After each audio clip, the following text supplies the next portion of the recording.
podcast is all about you and your journey in music and starting Small Black and how you got to where you are now. Cool. Sweet, sweet, sweet. So I saw the project started in Long Island. Are you originally from the New York area? Yeah, I grew up on the South Shore of Nassau County in Long Island. Kind of going to the city as a kid, and then right after college, I moved to Brooklyn, and I've been here ever since. So, our first record we recorded actually at my uncle's house on Long Island, and his he kind of had like a surfboard workshop there, and we kind of would go live there on the weekends and record because we could make noise all night. That's rad. Yeah, it was fun. We surf. I mean, I don't know. I'm from San Diego originally, which is Real surfers. not real. I mean, they're surfers, but like, are there a lot of surfers in New York? Like, it's like off Long Island? Are there waves there and stuff you can surf? Yeah, Long Island, like the South Shore. It's a pretty crappy break, but like when the storms come in, the waves are good, and there's definitely like a really dedicated group of people that kind of live their lives around that. Even if you live in the city, I mean, you can hop on the subway with your board and go down a Rockaway and hop in the waves. So it's a fun little community. It's like they're all jealous of the waves you've got out in San Diego, but I was just curious. People are hardcore. They go all winter. It's oh it's my, that must be freezing. Yeah, for sure. We did a video, and the kid in the fall, like in late October, and the kid got in the water in a wetsuit. And I was like, I can't imagine doing this, So yeah, I mean, I moved to Nashville. My family and I moved to Nashville with like literally like a month and a half ago. That's why there's absolutely nothing in this room. Yeah, I like it. I was thinking you're a minimalist.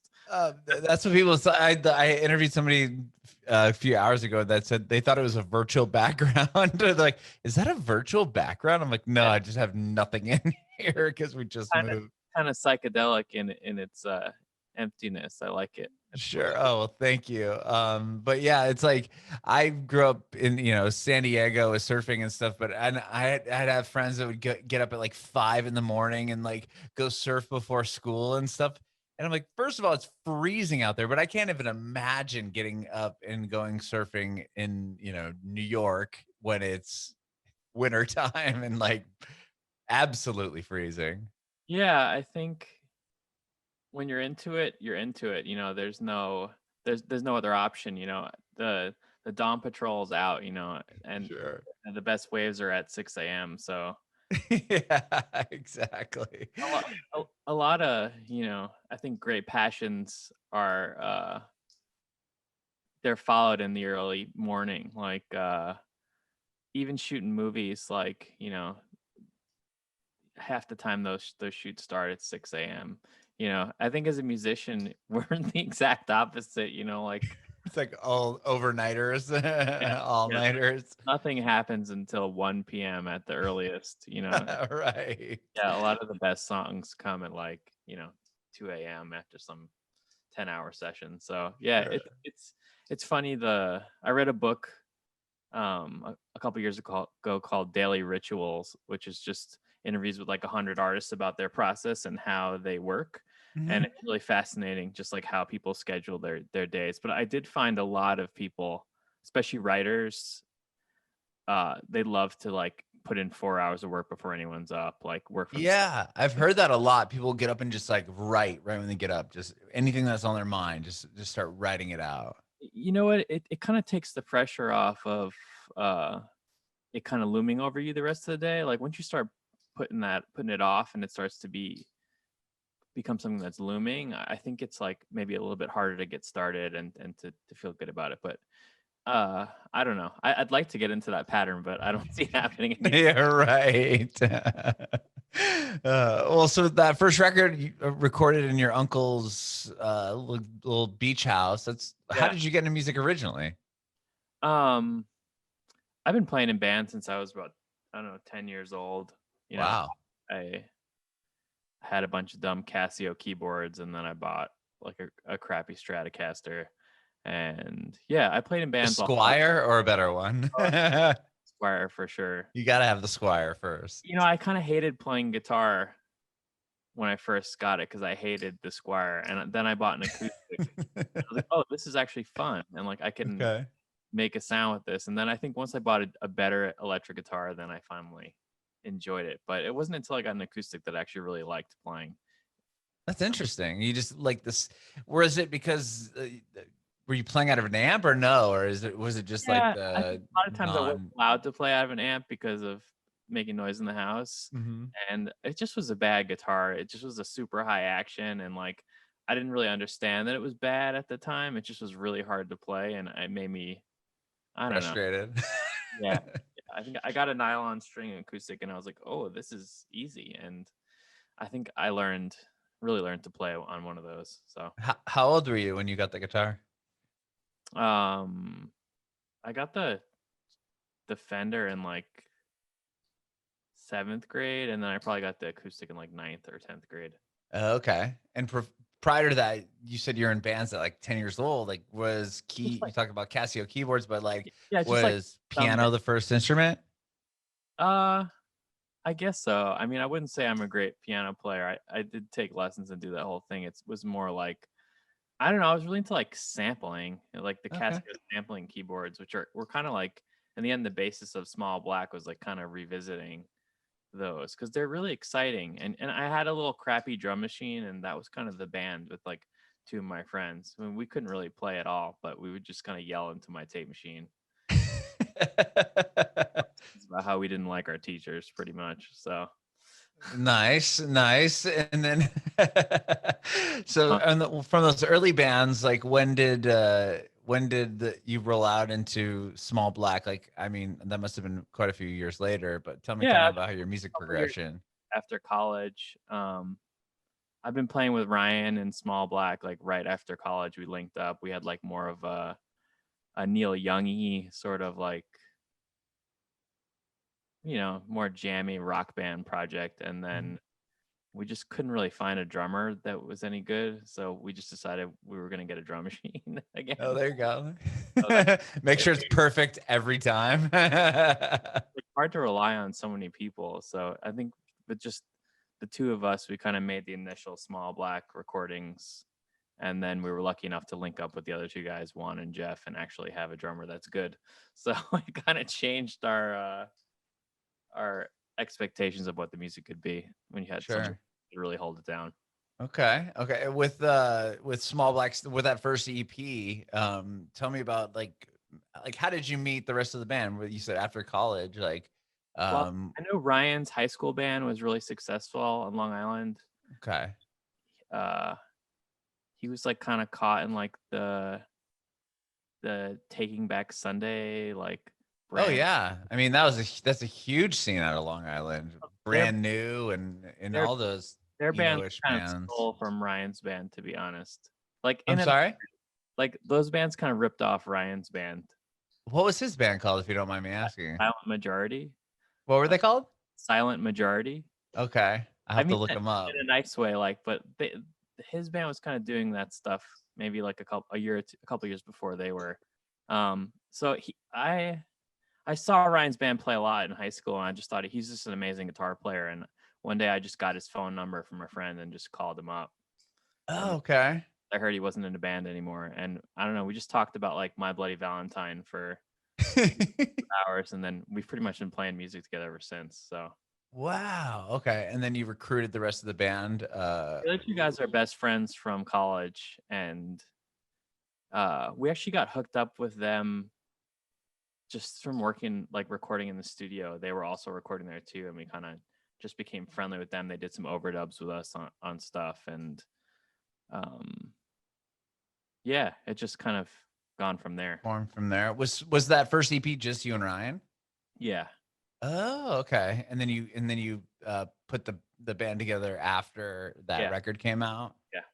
Okay. Well, tell me about the progression of the band then. From that first EP, did you have uh prior experience like, playing in bands and like in the live setting and touring, or cuz if you're saying his band was pretty successful, I mean, were they Yeah. playing outside Yeah, of they Long Island were all over the country, like very DIY, like house show. But, stuff? Yeah. Yeah. all ages, sort of straight edge stuff. Yeah, and our Ryan and I's first band did like a little run of US touring, but kind of just a couple weeks here and there. Mhm. But yeah, like the tour lifestyle was clearly a huge change for us, and also like it did definitely influence the kind of music we wanted to make, because you know, translating these sort of dinky Casio beats to a full room is pretty tough. So Yeah. it's like it does kind of, for better or for worse, it does kind of shape the kind of music you want to put out there. So um it's interesting to make records with no expectation of really playing them, Mhm. because it does free you up to kind of do whatever you want and not really think about. Yeah. And now we do really consider like what's going to play well in front of an audience. Like I feel like we've done I know one record we did, it was like a lot of the tempos were in kind of like a rappy like 90 bpm to 100 zone, and like just you just realize that stuff, it just doesn't, unless that's your whole aesthetic, like it's just not gonna, it's just odd next to some of the faster stuff in a show. It doesn't really work. And it's like it's fun to go to that for a song, but like 4 or 5 songs like that are gonna kill the vibe. So Yeah, right. You kind of have to like strategically work them into your set. I know, I feel like I got so conscious of BPM after our second record, after like just realizing we kept wanting to play all the songs on the first record because the new ones were too slow. So Is that you're talking about New Chain? yeah, yeah. I think Okay. it's like more of a recording project, even more than the original one. Like, it's just that the tempos are very, like, we were really pulling from rap stuff, a lot of the rhythm and the beats, Mm-hmm. and like trying to sneak it into like a more electro, rock Sure. sound. So I feel like the fast ones stuck around, and a lot of the more mid tempo ones are it's tough. It it's not something I would have ever kind of thought about until I had to go up there and stand in front of people and be like, oh yeah, this is, Uh, it's kind of hard to bop around to this. Like it's I don't know. It's not in the wheelhouse of what's like great for a live audience. I think most bands would tell you that all the slow ones get cut. really? Yeah, just because the vibe and just keeping the Yeah. energy up in the As an room. electronic artist, like people want to have fun at your show, and Right. I don't know. I don't have that instinct to want to kind of thwart the audience, which can be pretty fun. Like Mhm. there's the legendary Deer Hunter show where they played My Sharona for an hour straight until the entire That's amazing. crowd. Like that is fun. I wish I was kind of that big of an ass, but it's I wish I was at that show. It would have been hilarious. So Yeah, that's so good. They just didn't stop playing it for an hour straight. yeah, yeah, And you yeah. can't stop them, right? They're like, the Oh, crowd's like, oh, what's happening here? no, we're pissed about having spent the ticket, but I mean, you were at kind of a legendary show, so you should, you know, Right. It's almost follow up you're on that thankful that you were there after the fact. for sure. That's funny. Well, with that first record, New Chain, or not the first record, but with that second album, Yeah, you guys put it out on a label. Like, so yeah, tell me about getting signed. That must have been a pretty big moment for you. yeah. We signed to Jagjaguwar, which is part of like the whole Secretly group. Mm-hmm. Um, they had done like Bon Iver and Rock Yeah, some Paper. big records. Yeah, yeah, they're great. I know it's like such a blur. It's a long time ago now. It was kind of like we were like at a weird. We were recording in this weird house in Delaware, and we didn't have a car. So I remember we celebrated by biking to the only restaurant that was open in town, which was TGI Fridays. We're having a big release party at TGI Fridays. Big bluest drink they had, that was just full of sugar. And yeah, we had our own little party. That's amazing. And then were you guys touring on that record? Yeah, yeah, that was kind of like 2010 was kind of our first foray into touring. We've been doing it ever since. Sure. Wow. And then tell me about the progression up until, because like just going off your Spotify alone, I mean, Limits of Desire, that record has a bunch of your biggest songs on it. Yeah. Um, I think what we were talking about earlier about like songs playing well in the live arena, like Mhm. I think that's the first record where I really started to really consider it. We took a couple years to make that one. I think the first stuff is really punky, and it comes from the sort of DIY Brooklyn scene that we were in and what we were playing in. And then just from touring, I don't know, we just got better at production, got better gear, and wanted to make something that was a little bit more widescreen rather than sort of VHS. So yeah, I think that was our first like part of this arc from Limits of Desire through Best Blues to the new record Cheap Dreams, of like a more sort of hi-fi I don't know, just like synth pop sound. Sure. And kind of songwriting style as the EP, but I think done in a much grander fashion. Mm-hmm. With Limits of Desire, with those songs, did you see the crowds getting bigger and like your shows getting? For sure. I feel like that was our first run as like a headline artist that was really, sold out a lot of the time, and getting a lot of airplay on Sirius and other. Yeah. And, those must have been big moments. I mean, big milestone moments, I would assume. Yeah, I feel like the tour a year after Limits off the little EP we did was actually like the real moment where we realized that the record had landed with people. Really? Yeah, because sometimes I think we toured like right on top of the release, like the week it came out, and sometimes that can be a mistake in terms of no one really knows it yet, so they all kind of want to hear the songs off the last record still. So right, because they haven't had a chance to really digest this new album yet. Yeah, so a year later we realized that like this is like right as streaming is really starting to pop also. So we realized that a lot of people had kind of stumbled onto it via Spotify and Apple Music and Tidal. Were you getting like some love from playlists and stuff at that point?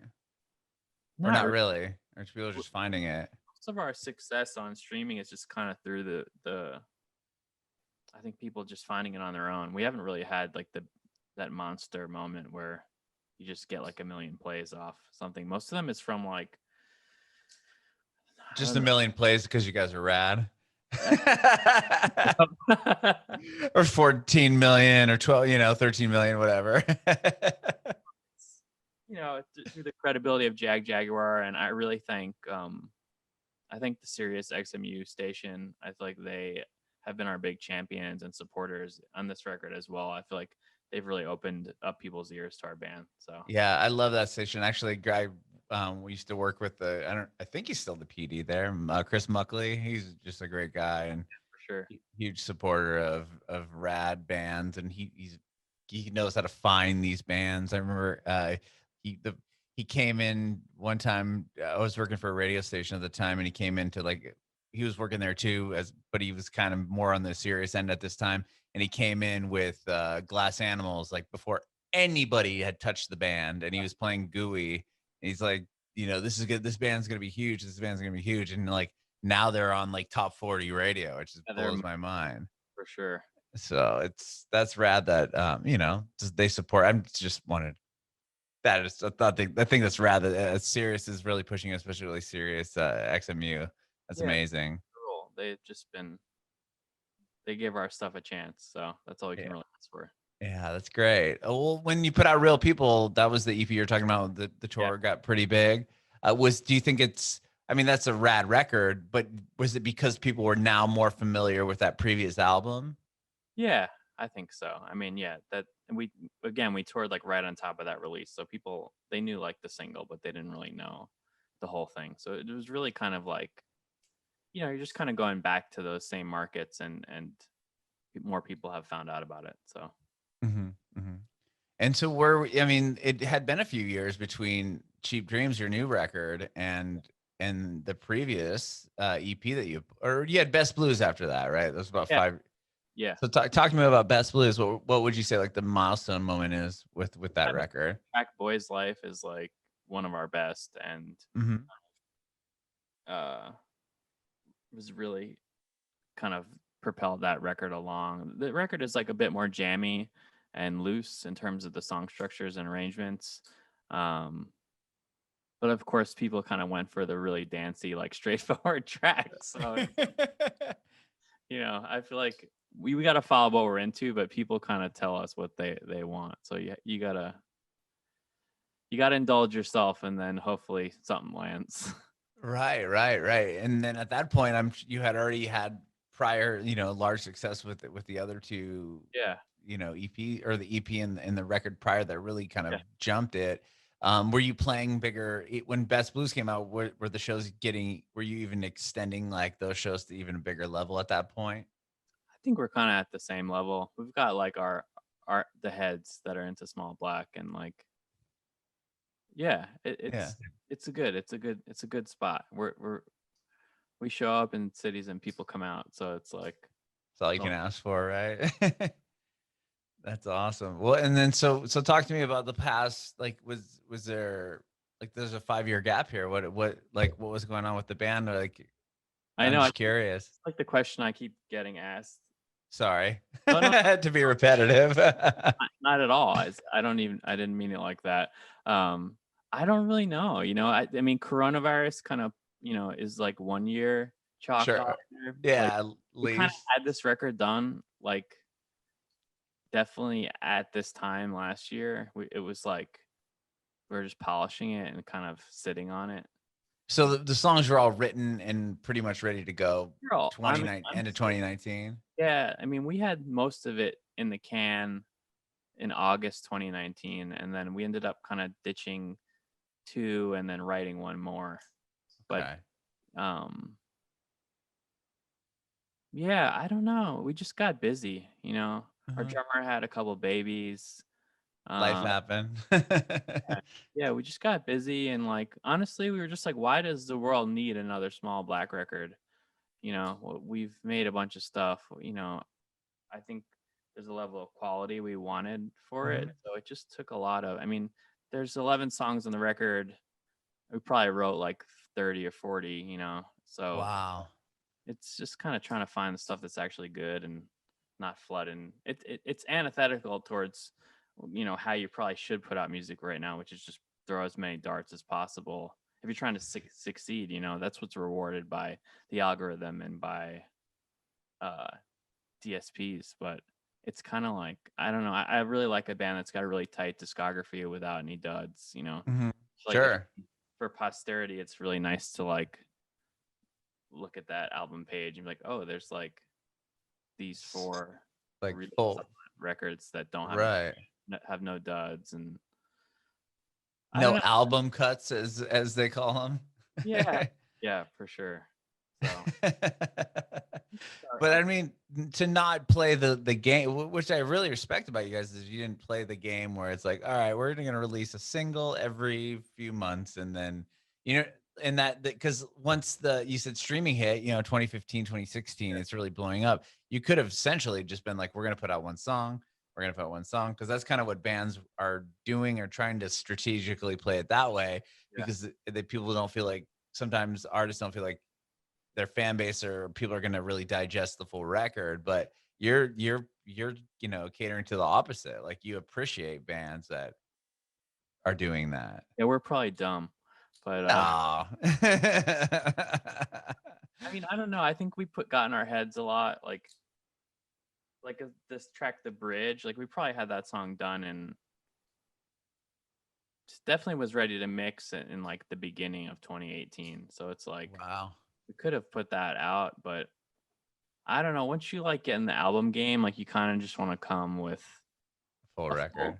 full batch of material. But I don't know. It puts a lot of pressure, and we overthink, and we kind of comb over everything very closely. So it's hard to want to put that foot forward. I am really excited, honestly, to have this record out, and to honestly just put out some singles and do some one-off things, and not feel so much pressure to really have this full body of work to get behind. So Sure. And I mean, but the record's doing awesome right now. I mean, it just came out, right? yeah, it came out Friday. Yeah, like I was gonna say, it hasn't even been out for a week. Yeah. And it's doing really well. And I saw on your Instagram, you already sold out like one of the vinyls, and that's Yeah. probably pretty validating feeling to have. It's great. It's really great. I think it's just because we were kind of done with it a year ago. It's like I'm not over the material in terms of I'm really excited to play the shows, but I really want to work on some new stuff. And uh, it's when you're doing the album cycle, it gets exceedingly hard to kind of get into that brain space every day to really have those couple hours where you're just screwing around and trying to find stuff, because it's hard to like compartmentalize that time and really um, feel like you're going to accomplish something if you're just sitting down for an hour to do something. I feel like it's like hour 4 is where I might actually find like something that doesn't suck. Sure. How did the like pandemic, I mean, aside from maybe, I mean, did it pause the record at all? Like, how did it really affect you? I think for the record, it really allowed it. It just allowed us to really take our time on the mix, and like we worked with this the student Nicholas Veronese at who's ran a studio in Brooklyn called the Rare Book Room for a long time, which is like, you know, did a lot of the Deer Hunter records, Animal Collective, a lot of like indie classic stuff. And he ended up moving out to Joshua Tree, and over the past year or so he's been building his new studio out there. So he's like not working on that much stuff because he's really in that sort of transitory phase. So the time allowed us to kind of really get to go back and forth with him a lot on the mixes, and I think get them. He's such a killer, and if you can just get his full ear on something, you know, he really can elevate it. So I think just having the ability to go back and forth a bit and not feel pressure to get it done was probably the nicest part of the pandemic. But yeah, And you guys signed to a new label too during this yeah. time. What was there like? How did that come about? I really love 100% Electronica. They're a new label run by this guy George Clanton and Lindsay French, and then they're managed by this other guy Chris Burden. They're just really fun. I think sometimes we're a little serious, and it's really nice to have a label that kind of, I don't know, like just lightens the picture a little bit. And they're just really good at the internet, which we're kind of stupid. You know, like It's such a hard game, man. The internet is so hard. Like there's people that are very good at it, and then now it's like a career. Like when I went to college, you could be a social media manager. Like that wasn't a job. and now that job's not going anywhere. That's like in Right. so yeah, it's so antithetical to like when we first came up as a band. Like to me, when we first came up, the cool thing is like never put a picture of yourself on the internet. Like be as mysterious as possible.